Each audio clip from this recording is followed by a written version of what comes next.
Mike Pence there. Well, with me to discuss this is Issam Ikirmawi from BBC Arabic.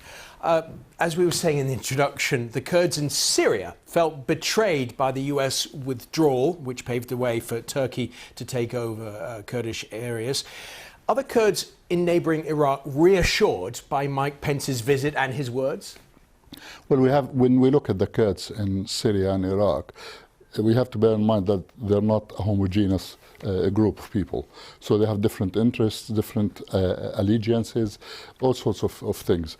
But mainly, Pence was there to reassure the Kurds in northern Iraq that America will stay with them, is not going to abandon them. Right, so his message was really to the Kurds in Iraq, not the Kurds in Syria. And just to follow up from that, Issam, what do the Kurds in Iraq want from the United States? Well, as you know, the Kurds in northern Iraq have enjoyed autonomy since 1990, when Saddam Hussein was ousted from Kuwait.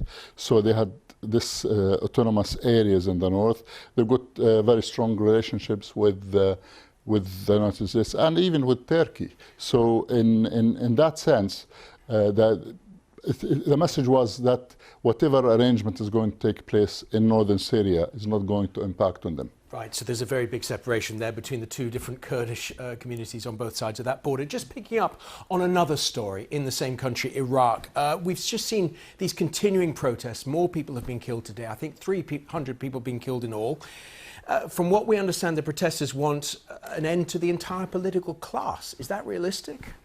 Absolutely. The protesters are saying they're not leaving before the government resigns, before the whole political system, which they accuse of being corrupt, vanishes, goes somewhere.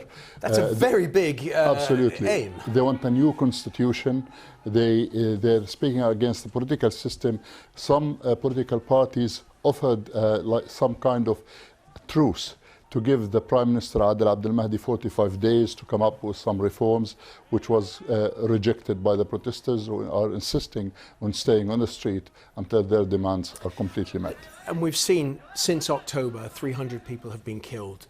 That is a large number to have been killed in a month. Has there been much criticism inside Iraq of the police and security forces' tactics? Absolutely. I mean, the numbers so far stand at 325 killed and 15,000 injured. There have been huge criticism. There have been even criticism by the religious Ayatollah Sistani and Muqtada Sadr and the religious establishment for the heavy-handed approach of the security services. But it looks like the government is really worried about losing control, and this explains why the crackdown. And very finally and briefly, is the government showing signs of changing its policy towards the protesters? They're trying to say we're going to convene parliament and we're going to discuss this and that, but this hasn't gone far enough as far as the protesters are concerned. Issam Ikirmawi, thank you very much for joining us.